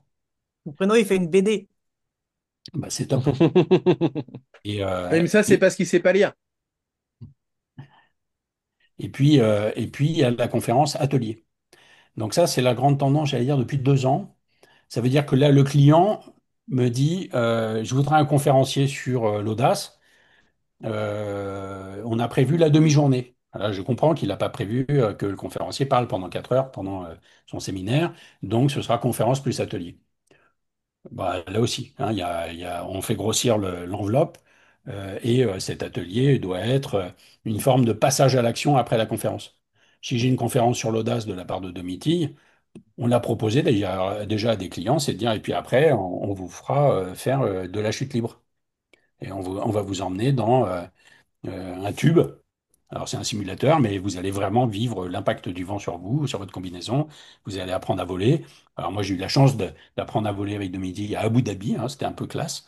Mais voilà, le truc est vraiment, on est vraiment dans quelque chose sympa. Alors d'ailleurs, ce serait plutôt expérientiel que atelier là, dans ce cas-là, mais bon, voilà. Donc voilà un peu pour moi les trois tendances. Ça ne veut pas dire que ça devient majoritaire. J'ai quand même beaucoup plus de conférences sèches qui me sont demandés par les clients, mais c'est les trois axes que vous pouvez imaginer comme étant des compléments et de votre prestation et de votre chiffre d'affaires. Benjamin, tu avais une question? Oui, oui, alors tu as anticipé ma réponse. La question que j'allais te poser, c'était quelle était la part de demande pour une conférence atelier par rapport à une conférence sèche dans la demande de tes clients. Écoute, je pense qu'il ne faut pas négliger. Je pense que c'est de plus en plus fréquent, surtout pour les petits séminaires off-site qui durent 2 jours. Donc moi, si je pose la question aux clients, c'est où est-ce que vous allez faire votre séminaire et qu'ils me disent, ah, on va au Château Farm de Blois. Ah, je sais que je vais pouvoir proposer un atelier, même s'ils ne me le demandent pas d'ailleurs. Oui, je vois, c'est assez clair. C'est surtout en fonction du lieu et de la période. Tu parlais effectivement de jours morts, et j'imagine qu'effectivement sur ces séminaires qu'il m'arrive également de rencontrer, quand il y a 2, 3 jours, effectivement, il y a assez souvent un atelier et quelque La chose qui place. permet de placer une vente complémentaire. J'ai de la place. Naomi? Salut Eric. Salut. Je voudrais avoir ton avis sur un phénomène, je ne sais pas si c'est moi qui l'observe ou si c'est quelque chose que toi tu observes aussi sur la dernière partie dans les ateliers. C'est vrai que je vois qu'il y en a de plus en plus, il y a de plus en plus de demandes sur ces sujets-là. Mais je vois aussi que ça peut tirer les prix vers le bas. Donc j'aimerais avoir ton expérience là-dessus parce que je vois même des grands groupes qui te disent que, par exemple, pour des intervenants extérieurs, sur des demi-journées, des conférences ateliers, par exemple, ils n'ont pas un budget qui dépasse 3K, tu vois, des choses comme ça. Et je trouve ça surprenant. Et j'ai ma théorie, mais je ne sais pas si tu seras d'accord avec moi, j'ai l'impression que c'est peut-être que maintenant, speaker et formateur, des fois, ça se recoupe et que quand tu viens de la formation ou quand tu dis, si jamais tu dis que tu viens de la formation, ça aura tendance à tirer tes prix vers le bas. Donc voilà, j'ai remarqué ça, je serais super curieuse d'avoir ton retour là-dessus. Voilà. Ouais, mais ta lecture est bonne. Euh, alors moi, je n'accepterai pas conférence plus atelier à 3000, ça c'est évident. Mais ta lecture est bonne. Ça veut dire que l'amalgame est fait avec le prix d'une journée de formation. Où là, on va plutôt être à 2005-3000 la journée. Et donc, il faut surtout pas, et ça fait partie enfin, des points de vigilance que moi j'amène dans le mastermind, c'est attention à votre image de marque. Attention à bien mettre conférencier en premier, et pas coach conférencier ou formateur conférencier. C'est, et n'attendez pas euh, que ce soit une réalité pour vous sur votre chiffre d'affaires et votre budget annuel. Si vous voulez développer la conférence, c'est ça qu'il va falloir mettre. c'est un peu, j'allais dire, sur un point de vue philosophique, c'est votre plus gros poisson. Vous allez peut-être gagner, au bout de 2 ans, 3 ans, 5 000 € en 1 heure. Jamais vous n'aurez ce TJM-là avec d'autres activités. Sauf si vous vendez des armes ou de la cocaïne, mais je suis sûr que non. Et donc, je pense que c'est important de mettre ça en premier, comme si c'était déjà un principe de réalité. Si votre conférence est prête, évidemment, hein, si vous êtes à l'aise. Et puis, aujourd'hui, pour donner les chiffres en transparence, hein, allez, je vais dire, si j'ai un conférencier à 5 000, je vais dire, et puis après, il peut enchaîner 2 ateliers, donc c'est 1 500 € l'atelier. Et comme c'est au même endroit et le même jour, le deuxième atelier, on vous le fait gratuit. Donc je passe de 5 000 à 6 500, et puis voilà où j'en suis. Évidemment, tout ça reste dans les proportions du tarif de base de la conférence. Si mon conférencier est à 2005, je vais plutôt lui dire, bah voilà, on va faire 2005 plus 2 fois 500, puis on va peut-être offrir ou faire moitié prix le deuxième atelier. Enfin, tu vois. Mais donc, je vais faire semblant de faire un cadeau dès le départ, une fois qu'on sait quel est l'objectif qu'on a, nous, en termes de chiffre d'affaires pour une demi-journée, pour éviter de tomber dans ce travers-là. Mais une grande partie de mon travail, je pense que c'est aussi le rôle de l'agent, enfin, ou du speaker bureau, hein. Une grande partie de mon travail, c'est de faire de l'évangélisation aux clients et dire si vous achetez, je peux vous envoyer, et donc je reviens sur le slide, il y a quelqu'un qui peut vous le faire moins cher, il n'y a pas de problème, mais ce ne sera pas un conférencier. Vous n'aurez pas cette émotion, cette inspiration qui fait que vous aurez vos équipes qui auront envie de bouger là où vous avez décidé de les amener. Vous aurez un formateur qui va vous expliquer comment faire et plutôt que de vous raconter comment le faire. Et donc ça va faire la différence. Donc bon, c'est mon job après d'argumenter. Enfin, je suis pas tout seul, hein, il y a toute l'équipe, mais en effet, sinon on peut très bien se retrouver avec ça. Je l'ai eu hier, hein, j'ai eu hier le patron d'une agence de communication événementielle à qui j'annonçais un prix. Donc c'était Philippe Etchebest, j'ai dit c'est 20 000. 20 000 pour 3 quarts d'heure. Je dis, mais t'achètes pas 3 quarts d'heure, t'achètes Philippe Etchebest. T'achètes un chef doublement étoilé qui passe à la télé tous les jours et que tout le monde va être ravi de voir. Et puis tu vas voir, sa conférence signature, elle est bonne. Pour le coup, je sais qu'il l'a écrite. Elle est vraiment très bonne. Et ouais, c'est son tarif. C'est son tarif. Mais Mike Horn, c'est 60 000. Donc, t'achètes pas que Mike Horn, t'achètes une légende. Et Mike Horn, il y a 10 ans, il était à 5 000. Bon, enfin, vous voyez, c'est. Donc, le marché a besoin d'évoluer, mais on contribue à ça. C'est bon pour vous? Donc vous avez compris, l'expérience, les dédicaces, les ateliers. Devinez quoi? Et il y avait Naomi, c'était bon? Ouais. Ok, super. Et donc c'est à vous de travailler. Quel est le workshop que vous allez proposer avec votre conférence?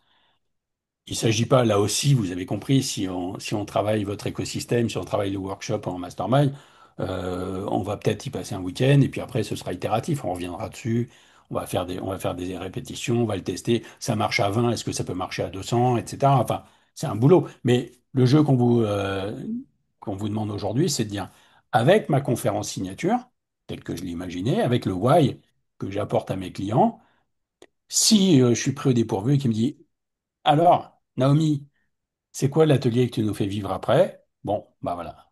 Alors certains d'entre vous, vous avez déjà ça sur l'étagère, puisque c'était votre métier de faire des ateliers, de la formation et tout ça. Donc mettez-vous au service des autres dans votre room pour les aider. Et puis surtout, la consigne un peu spéciale pour ce petit travail, c'est de bien prendre des notes sur ce que l'autre vous propose.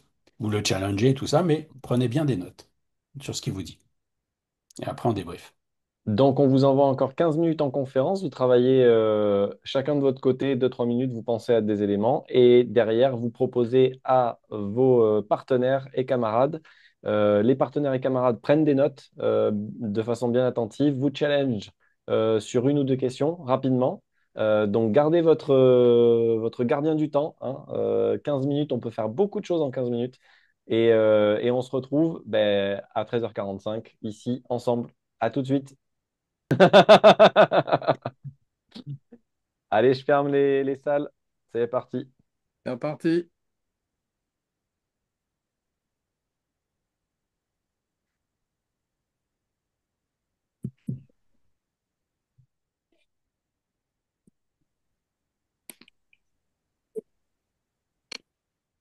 Welcome back. Putain, c'est court. Ouais. Ah, c'est court, hein, toujours aussi court. Attendez, ça fait 2 heures qu'on est ensemble, les gars. Ouais, J'adore. on n'est pas que avec toi. Ah bah oui, c'est C'est pour l'effet ça. compressif, tu vas à l'essentiel, j'adore. Mm. Mm. Il y a 2 Domiti dans cette room. Moi, je suis étonné parce qu'avant, j'en connaissais qu'une. Maintenant, j'en connais 2. C'est juste incroyable. Bravo. Ça m'arrive pas souvent. Ah, parce que c'est pas 2 fois la même, c'est pas toi et ton double? Ah, ça, on a des doubles. On a des doubles. Merde. Il y a la brune et la blonde, c'est excellent. Cheveux raides, cheveux J'ai frisés, adoré, on a les- j'ai adoré quand j'ai entendu quand vous parliez de Mitty le premier jour là, parce que en fait c'est comme si je me voyais déjà conférencière accomplie en fait. Bon, voilà. Et parachutiste accessoirement titré. Moi, j'aime bien en tant qu'agent, si on me dit est-ce que Domiti peut venir? Et puis là, comme elle veut plus parce qu'elle va accoucher, bah, je peux lui dire oui, oui, Domiti peut venir. Puis j'envoie la blonde. Ça peut être drôle. Faudrait des doubles comme ça, c'est pas mal. C'est ça. Bon, alors je vous remercie. Je vais remettre mes petits slides. Il y a avec Raphaël aussi, je crois qu'il y a Raphaël Kofi Gabadoé, je sais pas comment ça se dit. Raphaël, peut-être un prénom moins rare que, Oui, bonjour. je sais pas, bon, ça dépend des régions probablement. Mm. Donc vous avez travaillé sur vos workshops. Moi, je vous fais une petite page de publicité. Donc là, vous avez le lien pour avoir toutes les informations sur le mastermind qui démarre le 7 novembre. Si jamais vous avez envie d'avoir un peu plus de temps pour travailler avec nous sur vos sujets, vous pouvez scanner le QR code. En fait, quand vous allez scanner le QR code, ou même si vous allez voir la page où on décrit quand même un peu plus dans le détail tout ce qu'on fait, vous avez la possibilité de prendre rendez-vous avec Vincent. C'est lui cette fois-ci qui vous répondra à toutes vos questions et puis qui verra aussi avec vous si ce qu'on propose est bien pour vous ou pas. Je ne vais pas vous faire le coup de on sélectionne, il n'y aura pas de la place pour tout le monde, etc. Mais comme on constitue une petite équipe qui devient une famille, il faut qu'on sache que voilà, on fait pas trop de grand écart. Tout à l'heure, Domiti disait, oui, bon, je suis arrivé en mode piou-piou, mais j'ai bien discuté avec Eric pour dire que quand même, j'allais vraiment m'impliquer et tout ça. Bon, voilà, vous allez avoir ce type de discussion, mais surtout l'ensemble des réponses que vous pouvez vous poser sur combien ça coûte, comment ça marche. On fait des week-ends hein, où on est tous ensemble en présentiel, donc où est-ce que ça se passe, est-ce que je peux réserver mes dates et tout ça. Enfin, voilà, vous aurez tout ça. Euh, Euh, Sachant qu'on a Bruno qui est là, pareil, on va faire une ouais, petite interview du Bruno, le Tché. merci Euh, Bruno d'être passé. Merci Bruno d'être là. Avec plaisir. Euh, pour ton retour sur, voilà, sur ton expérience de mastermind. Donc, comme tu as dit, tu faisais partie de la team Piu Piu, débutant Ah ouais, total 100%, ouais. quand tu es arrivé toi, dans le mastermind. Euh, quel est l'élément en fait que tu retiens et qui t'a le plus aidé? Vous m'entendez? On t'entend très bien. Ce que je retiens et ce qui m'a le plus aidé, c'est exactement ce que vient de dire Eric, c'est la famille. C'est-à-dire qu'entre quasiment tous les gens du mastermind, bah, on le voit avec Domi ou avec Eric ou voilà, avec Flo, on en est même arrivé quasiment à travailler ensemble. Donc c'est vraiment une famille que vous avez réussi à créer. Il y a une entraide, une ambiance, on travaille tous ensemble et c'est assez magique. Alors la team Piu Piu a bien grandi. Alors Domi, elle a pris une fusée. Moi, j'ai pris un biplan. Hein, on va moins vite, mais ça y est, moi c'est pareil. C'est comme Domi, ça a décollé. Là, je suis plein de conférences jusqu'à la fin de l'année, donc c'est plutôt cool. Euh, et après, là, voilà, c'est vraiment l'entraide et la chose qu'il faut surtout pas hésiter à faire, c'est solliciter les trois loustiques que vous avez en face de vous parce que ils sont vraiment très bons. Moi, ils m'ont fait passer du monde amateur au monde pro. Et quand ils vous donnent un conseil, c'est souvent le bon. Alors, bien évidemment, vous pouvez les challenger, sinon ça n'a aucun intérêt. C'est là où ils sont les meilleurs. Hein, parce que, rassurez-vous, on va dire des conneries comme tout le monde. Mais l'histoire du lac Vador et la structuration d'une conférence, comme dit Domi, elle l'a peut-être pas, mais vos croyances, et quand vous montez sur scène, si vous voulez pas, si vous voulez capter les gens tout de suite, il faut vraiment que vous ayez confiance en vous, confiance dans le message que vous donnez. Et ça, eux, ils vont vous donner confiance en vous. Et ils vont vous dire bah, très clairement la première fois qu'on est passé et qu'on a été filmé, très honnêtement, je m'en souviens comme si c'était hier, c'était nul à chier. Enfin, voilà, moi j'ai gardé la vidéo, je la regarde encore et j'en rigole. Euh, ou après, vous avez des séances de torture, les hot seats, les trucs, voilà, et ils vous font découvrir même des choses sur vous-même. Mais c'est vraiment, voilà, il faut y aller à fond. Si vous voulez en faire une grosse partie de votre activité, c'est vraiment un truc génial de monter sur scène. Mais il faut avoir quelque chose à transmettre, et il faut avoir un message clair. C'est ce que je disais là pendant les 15 minutes quand on me posait les questions sur la conférence atelier. Si jamais vous voulez faire une conférence atelier, il n'y a pas de problème. En effet, comme dit Eric, c'est un peu la tendance. Ça se vend mieux. La preuve, moi, ils m'en ont vendu une là, il y a pas longtemps, en plus de la conférence que je prépare à 16 heures en visio là, avec la BPI dans le trou du cul du monde à Évreux. Mais, euh, mais il faut que ce soit en corrélation avec le message de votre conférence. Et il faut que ce soit le suivi. Et c'est un énorme call to action. Alors, je ne sais pas si vous avez déjà vu la structure d'une conférence, mais je crois pas, avec Franck, le fameux Dark Vador, jusqu'à la fin, le call to action. Mais voilà, il y a plein de choses à prendre. Vous arrivez avec vos expériences, il ne faut pas l'oublier non plus, parce que ce que vous allez vendre, c'est vous. Euh, et après, si vous vous posez la question de combien vous valez, parce que j'ai eu une grande discussion avec Vincent et Franck à l'époque là-dessus, dites-vous bien que vous n'allez pas vendre vos années de conférencier si vous venez de débuter, vous allez vendre l'expérience que vous transmettez en tant que conférencier. Donc, comme dit Eric, ne vous bradez pas. Donc voilà, après, nous avons la chance d'avoir avec Domi et moi des images à mettre des images qui sont assez marquantes quand on rentre sur scène ou quand on fait des vidéos d'avions de chasse, etc. Ça marque assez les gens, c'est un petit peu plus facile pour nous. Mais chacun a ses atouts et dites-vous bien que quand vous montez sur scène, les gens vous attendent, donc soyez au rendez-vous et ce sera juste extraordinaire. Bon, merci beaucoup Bruno pour ce retour, ce témoignage. J'ai eu plein de pépites dedans sur ce que tu as dit. J'espère qu'ils ont bien noté tout ça parce que pour eux, ça peut vraiment, vraiment beaucoup les aider sur la valeur qu'ils ont, sur effectivement le fait d'être challengé, le fait d'être acheté pour ce qu'ils sont. Mm. C'est super. Merci beaucoup pour ce retour. Si vous avez des questions, j'ai encore 5 minutes avant d'aller préparer ma visio. Ouais, nous, on a moins de temps. Bon. Mais par contre, si l'ensemble de l'équipe, là, ceux qui sont présents, vous avez des questions, ben, Bruno, évidemment, est sur LinkedIn. Vous le retrouvez. Et on sait que certains d'entre vous vont essayer de capter et capitaliser chez les uns, chez les autres, ce qu'ils ont fait avec nous. Donc, sentez-vous libre et puis vous serez bien accueillis. Il n'y a pas il y a pas de problème avec ça. Merci, N'hésitez Bruno, pas. pour ta présence. Eric, tu voulais Super. leur faire un petit hot seat Ouais, avant 14 heures. c'est ça, on va finir là-dessus, comme ça on est. Alors, attendez, hop, je vais arrêter de merder. Tac. L'idée de ce hot seat est un peu différent de ce qu'on a fait cette semaine. Je voudrais qu'il soit inversé. Je ne sais pas si vous comprenez ce que ça veut dire, mais c'est pour ça que je vous disais de prendre des notes. Euh, En gros, vous étiez avec quelqu'un dans une salle. Bah, c'est ceux qui veulent, vous allez pitcher le workshop qui vous a été présenté par la personne dans votre salle. Par exemple, Naomi était avec Nathalie. Bon, bah, voilà, vous ne vous présentez pas vous-même votre structure d'atelier, mais vous regardez si l'autre personne peut vous présenter. Deux objectifs à ça. Est-ce que vous avez été clair? Est-ce que vous avez bien travaillé ensemble, etc. Et puis, ça vous fait travailler aussi un exercice qui s'appelle le pitch. Le pitch, c'est pas que vous sachiez bien parler de vous, c'est le fait que vous parliez un jour à quelqu'un et que lui sache bien répéter ce que, ce que vous avez dit pour qu'il puisse générer du bouche à oreille. Donc, c'était ça que j'avais envie de vous faire toucher du doigt aujourd'hui. Donc, allez-y, on va avoir allez, au moins trois personnes qui vont passer en hot site et bah, évidemment les volontaires les premiers, puis après sinon on va en désigner. Donc, qui c'est qui veut pitcher le workshop d'un de ses coéquipiers?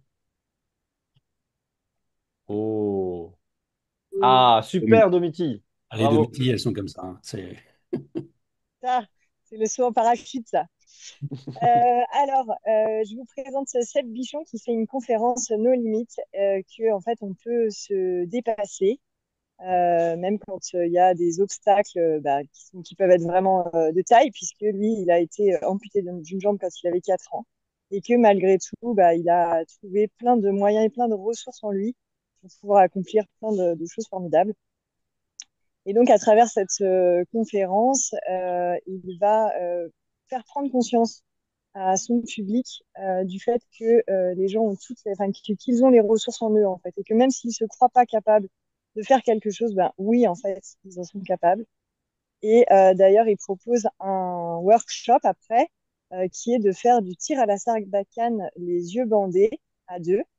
Et donc, il y en a un qui va guider l'autre. Et donc, a priori, bien sûr, on se dit que c'est pas possible de réussir à atteindre la cible en ayant les yeux bandés.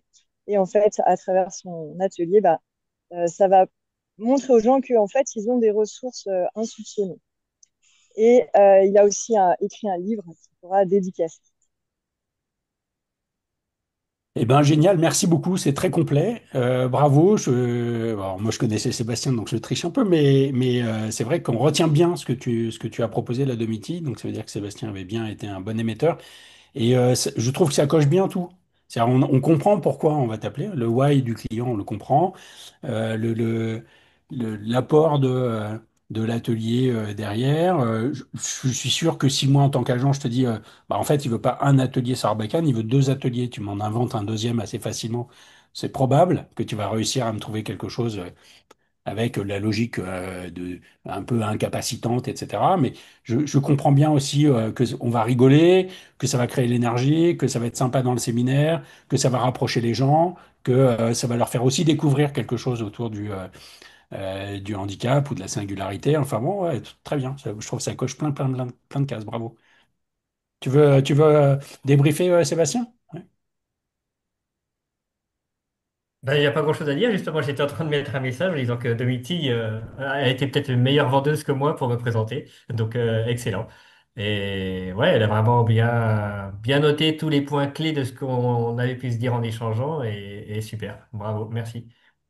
C'est très difficile de se vendre soi-même. C'est beaucoup plus difficile, beaucoup plus facile de dire du bien de quelqu'un d'autre que du bien de soi-même, évidemment. Parce qu'on peut forcer un peu le trait, on peut s'emballer. Pour soi, c'est un peu difficile de pas, enfin, de se méfier de son arrogance naturelle si on en a. Mais vous voyez, c'est le type d'exercice qu'il faut faire avec un agent, par exemple, ou avec des collègues conférenciers. Ce que nous, on veut faire avec le mastermind, c'est que les conférenciers, après, peuvent se recommander les uns les autres auprès de leurs clients. À la fin d'une conférence, qu'est-ce que tu fais? Le client est content, tu lui recommandes un autre conférencier, mais alors là, le client, il sera fidèle à l'équipe, quoi. Donc, c'est un peu ça la stratégie que vous garderez pour vous, hein. Allez pas la donner à nos concurrents futurs. Mais enfin, vous avez compris où on va, quoi. Bon, Domiti, tu désignes qui pour prendre la suite?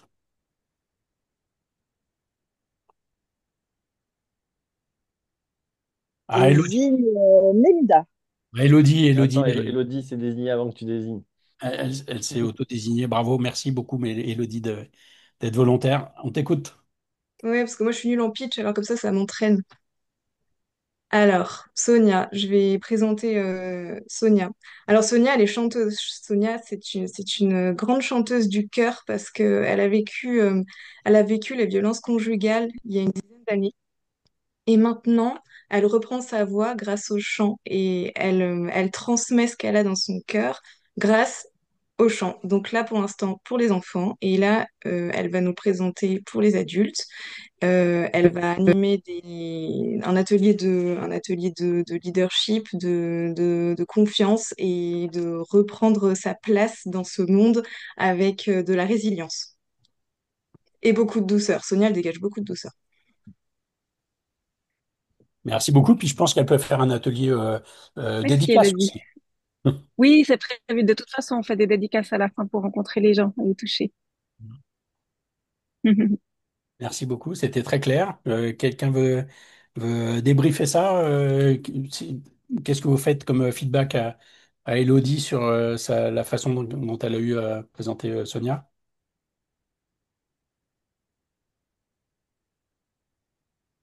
Non, personne? Moi, j'ai juste une question parce que je connais pas du tout Sonia. J'ai un gap, on a eu des violences conjugales. Ça a été d'abord orienté sur les enfants, puis on passe au monde des adultes. Et là, pour moi, en fait, j'ai fait oups, oups. Voilà, c'est juste que ça m'a fait à l'intérieur.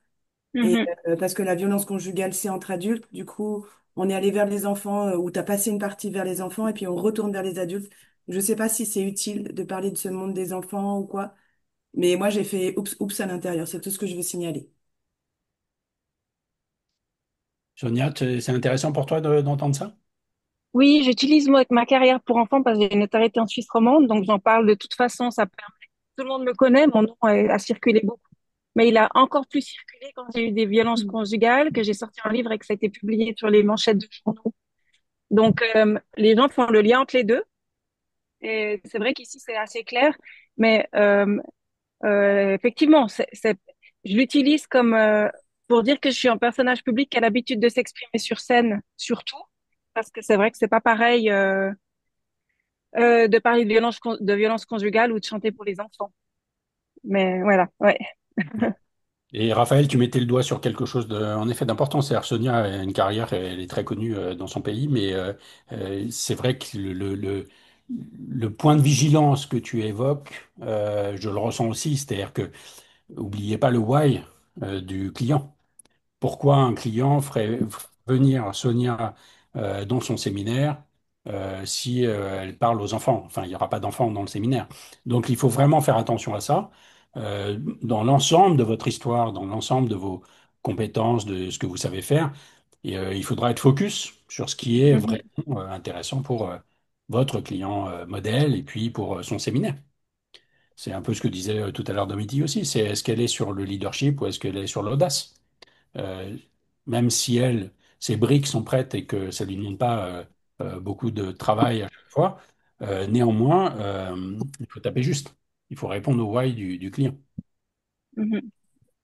Qui veut présenter son collègue? Bon, on arrête là. 14h03, on est bien, on est dans le timing. Vous On allez est dans le pouvoir timing. reprendre une vie normale. Est-ce que vous avez des dernières questions à nous poser par rapport à ce qu'on a vu aujourd'hui, ou est-ce qu'on peut clôturer maintenant? On vous laisse 5 secondes. Non, pas de questions? Clôture! Allez, qu'on mange. Quand est-ce qu'on mange? Ah, ça, vous vous débrouillez. Merci à tous pour Déjà votre fait. Merci beaucoup. participation. À Merci demain. beaucoup, À demain. Lovely. À demain. Demain, ce sera avec Carole et demain, on va traiter de l'acting. Merci Soyez beaucoup. présents. Yeah. Reposez-vous bien. Ciao, Belle fin de ciao. journée. Bye bye.